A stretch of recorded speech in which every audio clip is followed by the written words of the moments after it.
Ah merde alors, comment on dit Comment ça? ça merde alors? But alors you are French. C'est à moi que tu parles.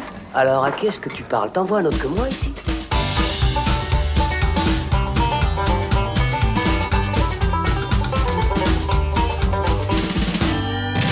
Salut, c'est Thibaut et on se retrouve dans le Saloon pour parler de En Avant ou Onward de son titre original, le nouveau film du studio Pixar.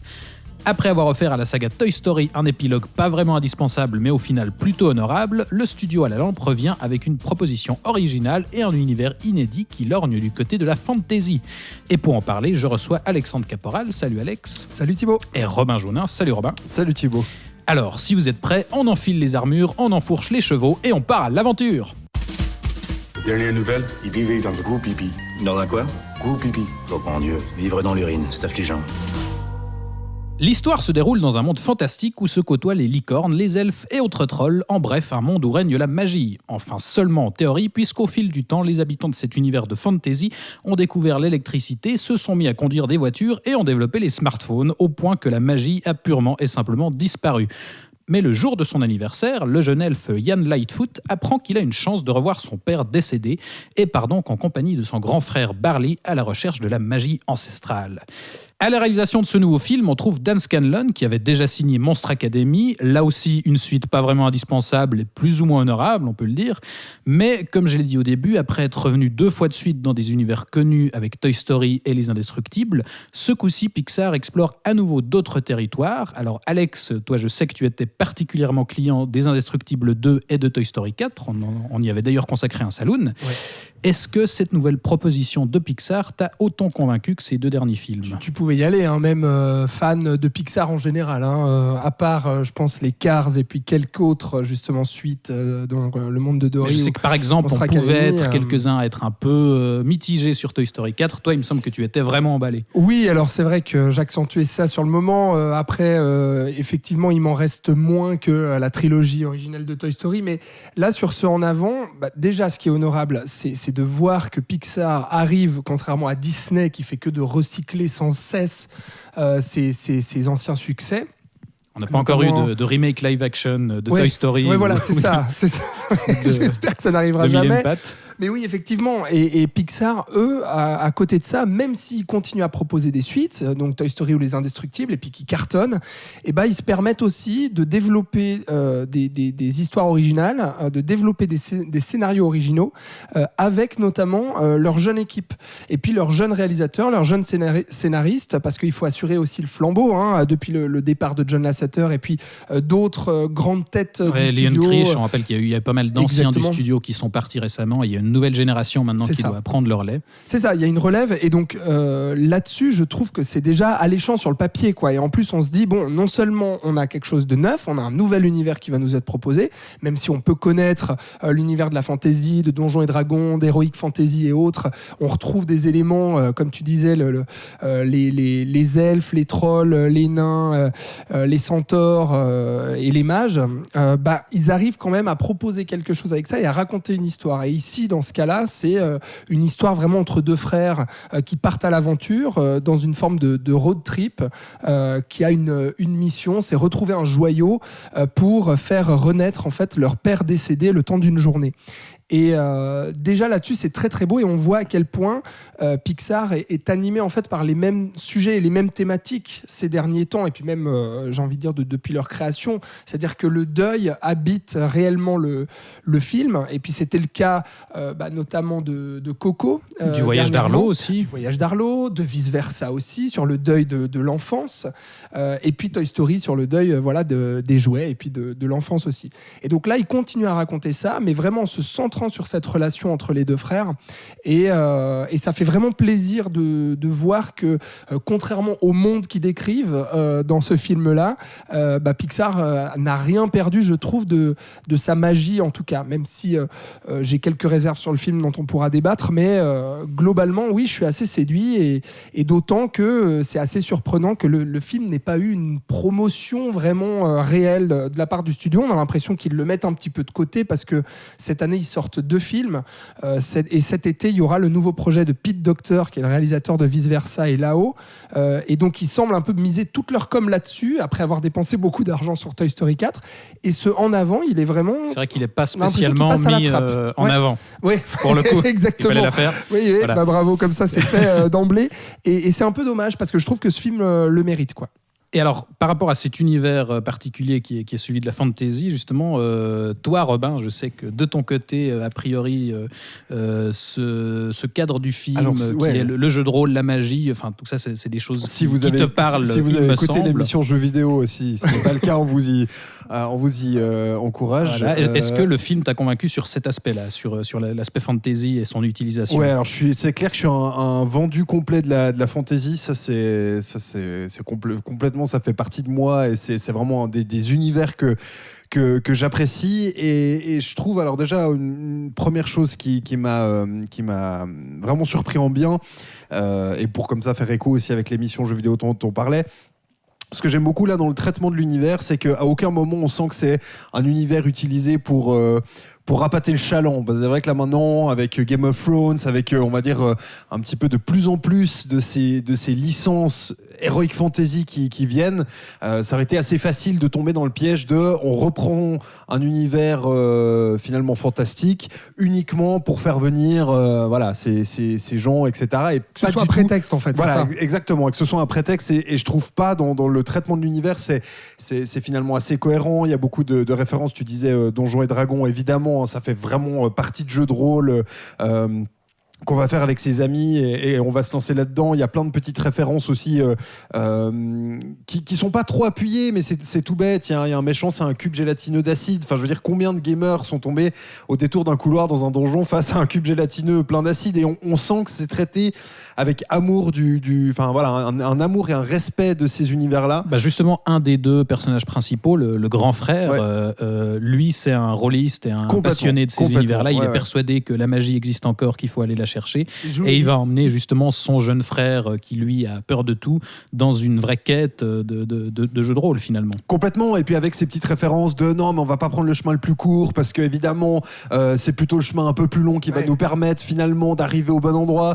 Enfin des réflexes complets de jeu de rôle que quelqu'un, un rôliste, que ce soit sur console ou sur table de salon, a déjà au moins réfléchi une fois, et c'est presque si on n'a pas les lancers de dés pour déterminer s'il y a une réussite d'action ou pas. Mais donc non, c'est vrai que pour le coup, même si comme Alex j'ai des réserves et peut-être même un petit peu plus, on en discutera après, je trouve vraiment sur l'univers et ce qui nous est proposé dès le début, voilà, j'ai été assez conquis au début. Je me suis dit, il y a un bon truc qui va se passer. Là-dessus, ce qui est intéressant aussi sur le personnage du grand frère, c'est Chris Pratt qui lui prête sa voix. Ce qui est intéressant, c'est que c'est un personnage en fait qui va nous ramener constamment à l'enfance et à l'adolescence, et justement aux gamers qui est en nous, aux rôlistes qui est en nous, qui aiment l'aspect ludique. Tu insinues qu'il faut être adolescent pour jouer à des jeux de rôle ? Absolument pas, mais dans le sens où je trouve qu'il y a une foi encore en cette magie justement qui serait perdue parce que le monde aurait évolué vers finalement quelque chose d'adulte et froid en fait. Et ce personnage-là ramène constamment avec sa foi à lui et ses croyances en la magie. On le prend pour un cinglé au début parce qu'il est attaché à certains monuments où il dit « Mais non, mais ça c'est les vieilles reliques de notre passé, de notre culture, il faut pas les détruire. » Alors qu'en fait, pour le modernisme, on va dire, on voit des fonctionnaires qui vont détruire des statues, il faut raser ça parce qu'on veut construire un parking par-dessus. Exactement. Ouais. Et lui, il va ramener à ça parce que lui, il joue limite aux cartes Magic, il collectionne des épées, des bagues et tout ce que tu veux. Il y a un vrai jeu de rôle sur table d'ailleurs. Il y a vraiment avec des figurines, des cartes, etc. Donc c'est vraiment un pratiquant de cette univers. C'est ça. Et donc lui, au début, c'est vrai qu'il passe un peu pour le grand ado. Le gros nerd, quoi. Ouais, le gros nerd qui est un peu dans son monde et tout. Puis finalement, on va petit à petit croire en fait réellement en son univers, et il va faire croire aussi que cette magie existe, et notamment à son petit frère, et il va lui donner un peu la foi finalement en cette magie, donc en la candeur aussi enfantine, et cet amour du jeu aussi et de la magie. Donc ça c'est aussi un aspect qui est très réussi et très beau dans le film. Ouais, c'est très juste ce que tu dis. Moi j'avoue que j'avais un peu des craintes au départ quand on a eu les premiers pitchs du film et les premières images, où je me disais un univers de fantasy avec des elfes qui conduisent des voitures. Enfin, j'avais peur d'un truc à la Shrek où finalement on utilise ce genre d'univers, mais pour faire des gags, et on voit ça à travers le prisme postmoderne, juste pour dire il y a les 3 petits cochons qui font des paix. Enfin voilà. Et au final, effectivement, comme tu le dis, ça sert tout un discours sur la perte de l'imaginaire et sur le besoin de réenchanter le monde et de retrouver un peu foi en le pouvoir de la fiction, bêtement, parce que là, j'aimerais qu'on aborde un autre point, mais ce que je trouve très intéressant dans ce film aussi, c'est qu'on explore vraiment le pouvoir du jeu de rôle et notamment ses vertus d'apprentissage, puisque ce film, comme beaucoup de Pixar, comme les meilleurs Pixar, je pense, il est très personnel, puisque Dan Scanlon, le réalisateur qui a coécrit ce film, en fait, il raconte sa propre histoire, puisqu'il a lui-même perdu son père très jeune, et donc il dit je me suis toujours demandé qui était mon père, et c'est ce film-là qui a mené à cette histoire-là. Et dans En Avant, je trouve qu'on retrouve une des grandes qualités de Pixar, qui est qu'ils savent raconter des histoires humaines et universelles qui sont vraiment centrées sur les personnages. C'est ça, c'est qu'au-delà du divertissement et du film d'animation qui peut toucher autant les enfants que les adultes, c'est là où ce film-là est un vrai Pixar. C'est qu'au-delà d'utiliser l'univers pour raconter quelque chose de personnel, il y a vraiment cette dimension humaine, cette émotion aussi qui est très très présente, c'est-à-dire que les gags, il y en a forcément 2-3 qui nous ont fait sourire, mais c'est pas, ça prédomine pas en fait dans le film, comme peuvent l'être certaines grosses productions. C'est pas une grosse comédie.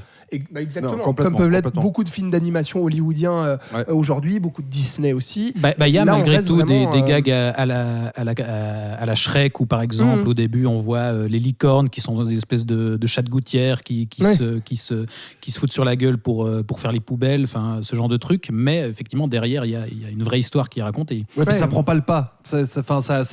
C'est en fond, c'est comme ça, c'est une petite séquence, une petite image, mais c'est jamais ça qui va te sauter à la gueule en fait, vraiment pas. Et c'est là aussi où c'est amené avec relativement de parcimonie, ce qui fait que c'est c'est assez rigolo de voir, d'imaginer comment un univers heroic fantasy, comme on l'a tous connu, je veux dire, on prend le Seigneur des Anneaux, puis tu l'imagines, qu'est-ce qui se serait passé si au Gondor ils roulaient en voiture et puis ils avaient des machines à laver, quoi. Donc ça, pour le coup, c'est assez rigolo.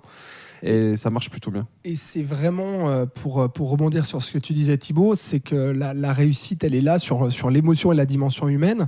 C'est que c'est un film qui soigne vraiment ses personnages et qui va leur donner une évolution tout au long du film. Tu parles de cet apprentissage. On a l'apprentissage des deux côtés. Alors principalement du héros qu'on va suivre, le petit avec la voix de Tom Holland, qui cherche désespérément son père qu'il n'a jamais connu. Lui, contrairement à son grand frère qui l'a connu jusqu'à l'âge de 2-3 ans, je crois qu'on voit. Lui, non, parce qu'au moment où il est né, en fait, son père venait de décéder. C'est montré de très jolie manière, je trouve, par des photos où on voit une photo de justement le papa, la maman et le grand frère qui était tout petit.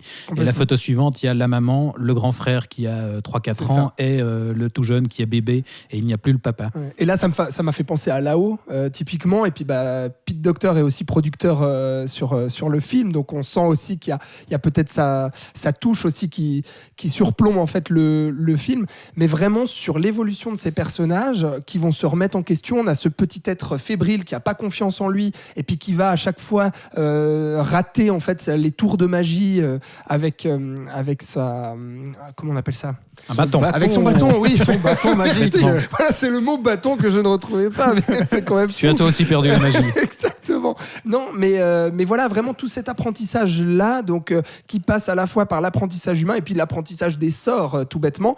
Et puis contrairement le grand frère qu'on voit un peu comme un nerd, un petit peu paumé dans son monde et puis du coup un petit peu loser au regard de la société et au regard de son petit frère, lui aussi va évoluer. La relation entre les deux va évoluer justement pour qu'ils apprennent en fait de leurs erreurs et puis de leur aveuglement en fait sur certaines choses qui étaient évidentes en fait tout ce temps devant leurs yeux. Mais très alors beau là aussi. déjà moi j'aimais quand même un petit bémol. Alors déjà une première chose sur le personnage de Yann, comme tu disais. Alors heureusement c'est pas présent trop longtemps dans le film, mais je trouve que sa présentation fait assez classique, voire même peut-être un petit peu cliché, c'est-à-dire qu'on va vraiment nous le présenter comme voilà, la personne qui n'a pas du tout confiance en lui, qui n'a pas d'amis, qui n'arrive pas à aller vers les autres. Et je trouve que sur le premier quart d'heure où justement il est dans son environnement, je trouve qu'on est complètement presque dans le cliché. C'est vrai que on le disait, hein, c'est des thématiques récurrentes chez Pixar. Et je trouve et c'est aussi le problème quand tu fais très souvent des excellents films, c'est que du coup tu t'attends à ce la barre est haute. Tu t'attends à ce que la barre est haute. Et c'est vrai que là, je trouve que la présentation vraiment au début de ce personnage est vraiment assez cliché, quoi. On va retomber dans ces travers très de classique, quoi. j'arrive pas à parler à mes collègues, oh là là, je sais pas, etc. J'ose pas les inviter à mon anniversaire. Voilà. Alors heureusement ça dure pas trop et ils ont l'intelligence de rapidement partir sur leur mission et donc de rapidement partir on va dire en vase clos, c'est-à-dire vraiment les deux frères et un invité mystère, dont peut-être on pourra parler un petit peu plus tard. Ah oui. Ils ont l'intelligence de partir tout de suite, mais c'est vrai que sur les 10-15 premières minutes, j'étais là, oh là, s'ils nous mettent ça pendant une demi-heure d'exposition sur regarder à quel point il n'arrive pas à faire le premier pas, à quel point, machin, c'est un peu... C'est marrant, moi ça m'a pas gêné parce que oui, on passe par des passages obligés où on le voit par exemple un moment, parce que ça démarre sur le jour de son anniversaire donc, et sa maman l'encourage à inviter ses copains à la maison et il va un moment au collège essayer d'aller inviter un groupe d'élèves à venir chez lui, mais effectivement il se plante parce qu'il bredouille et il est pas à l'aise et finalement il finit par renoncer, mais justement il renonce tout seul. Je trouve qu'ils ont l'intelligence d'éviter au moins par exemple de foutre en face des bullies, quoi. Enfin, il est pas harcelé à l'école, c'est pas non plus la petite victime. Ouais, c'est vrai. Il se censure tout seul parce que lui-même n'a pas encore trouvé sa place et c'est ça qu'on pose comme personnage au départ. C'est un personnage qui cherche encore sa place. Mais je suis d'accord avec Robin sur le fait qu'au tout début du film, il y a un côté assez classique où ça met un tout petit peu de temps à vraiment prendre en fait et à ce qu'on se sente totalement dans un Pixar, et ça viendra au moment où on embarquera avec eux dans ce véhicule qu'ils appellent Guenièvre d'ailleurs, et qui a un dessin de licorne et puis qui fait des bruits de cheval quand on démarre le moteur. Et ce qui donnera là aussi lieu à une scène vers la fin assez géniale par rapport à ce dessin de licorne où là aussi on a du pur cinéma où on transforme un objet du quotidien en objet de quête fantastique justement. Et puis ça c'est très réussi, ce véhicule aussi qui est tout décoré, retapé par le grand frère geek qui a mis des armures, des boucliers à l'intérieur du véhicule. Mais la grande réussite du film, je pense, c'est ce parti pris fantastique et magique de se dire on va faire revenir la moitié du père au début. C'est-à-dire que avant qu'ils embarquent dans ce véhicule pour aller chercher un diamant, c'est parce qu'il y a un premier diamant qui a réussi à reconstituer la moitié du père. Et quand je dis la moitié, c'est la moitié basse, c'est-à-dire des pieds jusqu'à la taille. Voilà, en fait là on entre un peu plus dans les détails, mais effectivement les garçons découvrent un bâton qui leur a été légué par leur père avec un sort qui permet de le ramener pour une journée. C'est ça. Et ça, c'est une énorme réussite parce que à la fois en termes d'intrigue, en termes d'humour et en termes d'émotion aussi qui passent à travers justement juste les jambes du père qui vont tapoter en fait les pieds des enfants pour leur dire voilà je suis là mon fils, c'est bien moi,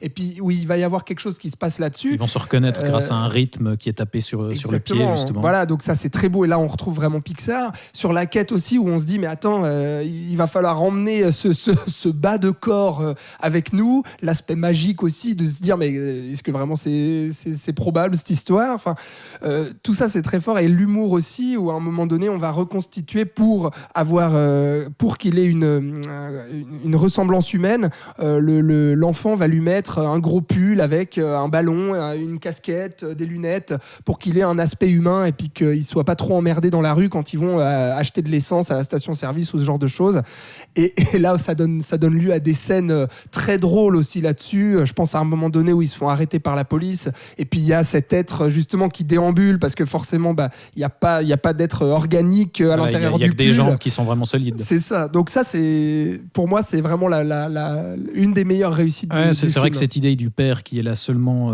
par le tronc et les jambes, effectivement comme tu le dis ça donne lieu à des scènes burlesques, mais c'est aussi génial au niveau dramatique parce que littéralement il est là et pas vraiment là. Exact. C'est-à-dire qu'il est pas vraiment de retour parce qu'il reste mort mort malgré tout. Et je trouve très beau aussi qu'ils tiennent cette idée jusqu'au bout, parce que personnellement, j'avais un peu peur de comment ils allaient gérer ça sur la fin. Est-ce qu'on ramène le père complètement ou pas? Alors, on ne révélera pas ce qui se passe, mais je trouve qu'ils arrivent à s'en sortir de la manière parfaite. C'est vraiment tourner ça comme il fallait. Et Puis ça permet aussi de créer du lien entre les deux frères, d'avoir cette moitié. Il y a un moment où il danse au clair de lune, et puis le grand frère va prendre la position du haut du torse de son père et essayer d'imaginer comment il pouvait danser, parce que manifestement le père n'était pas un très bon danseur. Ouais. Donc ça amène quand même quelques situations comme ça qui sont assez rigolotes.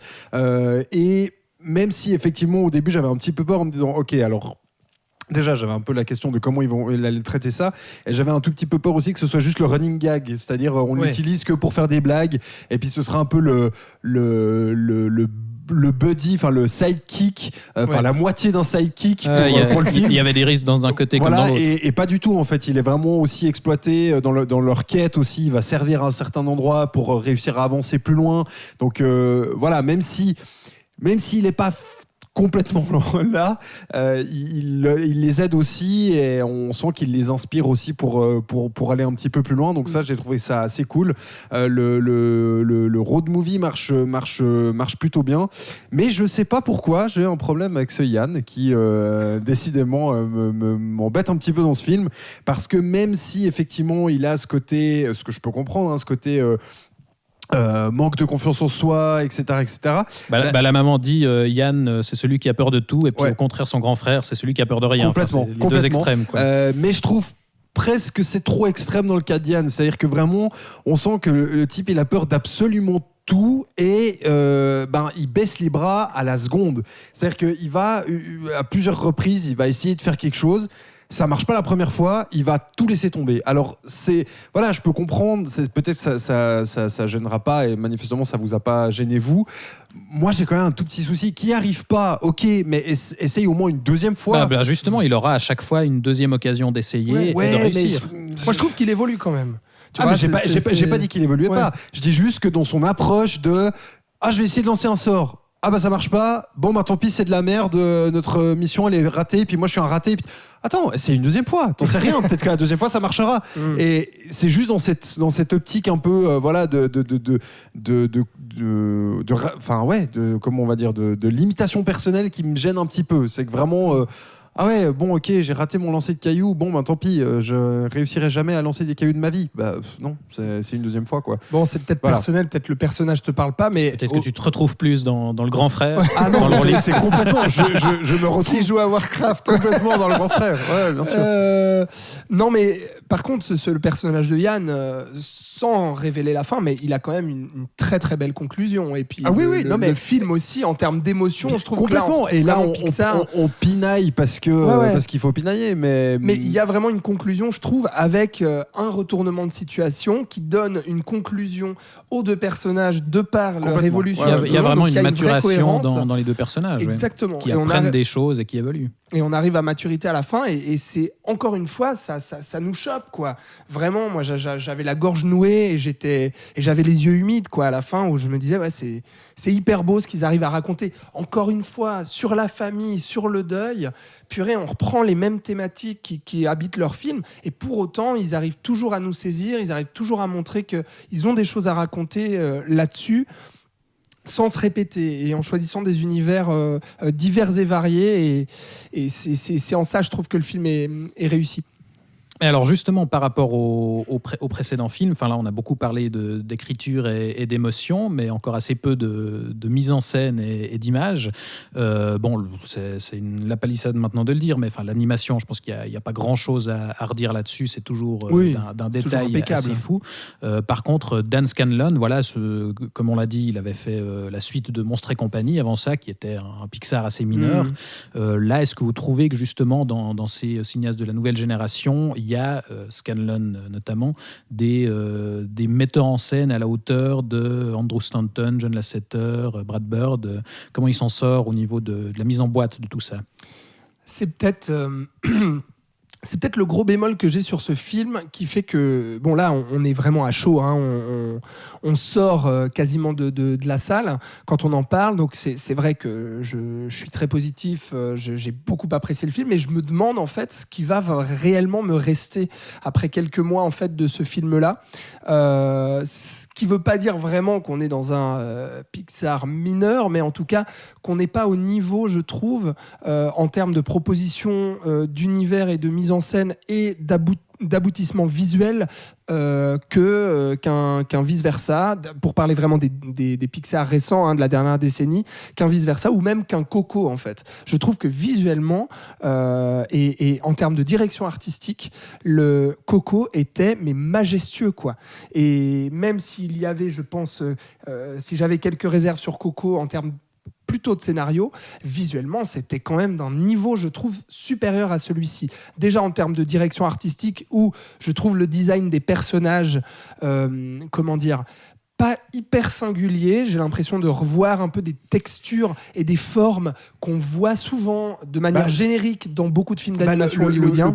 Le problème pour moi de ce film, et qui en fait sa force, mais aussi son problème, c'est qu'il s'est attaqué à un univers qui est extrêmement codifié et qui a déjà été codifié des dizaines de fois. Et qu'on a beaucoup vu aussi. Et qu'on a beaucoup vu. En termes d'imagerie. Tu prends l'exemple de Coco. Oui, c'est vrai que Coco, visuellement, il est à tomber par terre, mais il y a un ajout, ou en tout cas, on va dire pour nos cultures européennes, l'ajout ne serait-ce que du monde des morts, par exemple, au Mexique, qui est quand même, même si on entend un petit peu parler, qui est quand même une culture qui est finalement assez loin de nous et dont on n'a pas les codes. Là où dans ce film, on est complètement dans de l'heroic fantasy qui nous touche nous, c'est-à-dire que un dragon, ça reste un dragon, une manticore, ça reste une manticore. Il y a 2-3 petites... Effectivement, on parle d'elfes, on est bien loin d'un Legolas, mais il y a un petit peu d'appropriation, mais on reste dans un univers ultra codifié et où finalement un château, ça reste un château, une taverne, ça reste une taverne, et c'est peut-être par ça aussi qu'ils ont un petit peu de mal à sortir, on va dire, des sentiers balisés de la fantasy, en fait. Disons que là, la particularité, c'est que la fantasy se mélange avec l'époque moderne, les voitures et tout ça. Mais c'est vrai que sinon, en termes de direction artistique, on n'a pas quelque chose d'aussi original que sur un vice-versa, par exemple, où là, les designs des personnages. Ils ont peut-être aussi moins de liberté. Je veux dire, tu peux pas complètement changer une fantasy. À part le dragon composé de pierre qui apparaît à la fin du film, là, c'est une super idée aussi, puis qui est très très bien exploitée et qui est très belle aussi à voir. Mais au-delà de ça, c'est vrai, même en termes de mise en scène, je trouve le film assez plan-plan, mis à part quelques petites fulgurances, quelques petites idées, notamment justement dans le combat final avec le dragon, ou bien la scène que tu as mentionné, Thibaut, avec la voiture qui va devenir licorne à un moment donné. Mais au-delà de ça, si on regarde, que ce soit les chants contre chants à répétition, ou bien la manière de filmer aussi les courses-poursuites en voiture, qui reste assez terne, je trouve, et assez classique, et pas très très intéressant dans l'absolu par rapport à ce qu'on a pu voir dernièrement. Enfin, je veux dire, quand on compare avec Les Indestructibles 2 de Brad Bird, c'est clair que Dan Scanlon n'est pas Brad Bird. Exactement, ni Leon Critch avec Coco, ni Pete Docter avec Vice Versa, où en termes de mise en scène, on trouvait vraiment des éléments très marquants, et avec des scènes qui nous restaient vraiment imprégnées dans la rétine. Je trouve que quand il faut mettre en scène l'émotion, enfin les enjeux émotionnels, ils s'en sortent vraiment bien, et notamment sur la résolution. Ça passe aussi par des idées visuelles qui renforce quand même le truc. Mais c'est vrai qu'on pouvait peut-être s'attendre à un tout petit peu plus d'originalité et de créativité en termes de mise en scène, parce qu'il y avait largement de quoi faire. Enfin, je veux dire, des dragons qui volent, des machins. Enfin, t'aurais pu complètement sans tomber dans un dragon, mais tu vois, t'aurais pu essayer peut-être de varier un petit peu, de mettre pourquoi pas de l'altitude, avec voilà. C'est fait sur 1 ou 2 séquences, mais qui sont assez avec cette fameuse manticore, mais qui sont finalement assez oubliable en fait. C'est juste des images de vol, et je trouve ça un petit peu dommage. C'est vrai. Et c'est vrai que, alors là encore une fois, on est complètement dans le ressenti personnel. Tu disais, Alex, tout à l'heure que il te resterait peut-être pas forcément d'ici quelques mois des choses sur la mise en scène et sur le visuel. J'aurais tendance à dire, même si, encore une fois, ça reste un bon film, hein, j'aurais presque tendance à dire que, à titre purement personnel, en termes d'émotion aussi, je me demande ce qui va me rester. Là où un vice-versa m'avait fait chialer toutes les larmes de mon corps, et je m'en souviens encore, là, il me manque peut-être un petit truc pour... Est-ce que c'est par le développement des personnages, justement, mais encore une fois, c'est très personnel, c'est peut-être sur l'écriture qui me semble un tout petit peu moins fine que d'autres Pixar. Ah, je suis pas d'accord. Enfin, personnellement, moi, j'avais les larmes aux yeux au bout d'un quart d'heure avec cette idée géniale où il s'invente un dialogue avec son papa parce qu'il a une cassette audio enregistrée où il parle et il remplit lui-même les blancs pour faire comme s'il discutait avec son papa. Enfin, moi, et son petit carnet où il note extrêmement subtil au niveau de l'écriture, justement. Et son carnet où il note les choses à faire dans sa vie aussi. Et qu'il y aura aussi une importance à la fin. Mais enfin voilà, encore une fois, c'est extrêmement personnel, mais c'est vrai que pour moi, il me manquait peut-être un petit peu d'émotion. Non, je suis d'accord. C'est vrai que voilà, en termes vraiment de réalisateurs et de scénaristes, on n'est pas au niveau des grands noms de Pixar, mais c'est quand même hyper positif de se dire qu'ils font confiance à cette nouvelle génération qui arrive, à cette relève qui demande qu'à s'exprimer et puis qui a quand même du talent. Et là, on le voit rien craindre qu'avec les départs de Lasseter, de Leon Krisch et des vieux de la vieille, que Pixar perde son identité. Quoi. Et là, franchement, il y a du potentiel. Et puis, on l'avait déjà dit avec le voyage d'Arlo, même avec Toy Story 4, qui était réalisé par Josh Cooley, qui est aussi un nouveau. Enfin, je trouve que même si on n'est pas dans le niveau des autres, il y a quand même du potentiel et on demande vraiment à voir sur les prochains films. Et là, déjà, d'arriver avec une proposition comme ça et de dire, bah voilà, on propose quelque chose d'original, moi, j'adhère totalement. Quoi. Et rien que pour ça, j'encourage toutes les personnes qui nous écoutent à vraiment aller voir ce film, dont on a très peu entendu parler, encore une fois, dans la presse ou en termes de communication ou autre, et de marketing, où vraiment le film est glissé là, comme ça. Donc il faut y aller, quoi. Et puis on rappelle, on l'a déjà évoqué tout à l'heure, mais que là on compare aussi avec une barre très élevée, c'est-à-dire que effectivement vice versa, le réalisateur il avait quand même quelques films avant pour avoir réussi à se faire la main, etc. Donc c'est super de voir qu'ils font confiance. Il faudra peut-être quelques films pour que ce soit complètement parfait, qu'on soit complètement unanime autour de cette table. Ce qui est normal, mais c'est clair que quand, avant ça, tu as eu des chefs-d'œuvre comme Vice Versa, comme Les Indestructibles, comme tous ces films avant, tu as tendance forcément à en attendre un petit peu plus.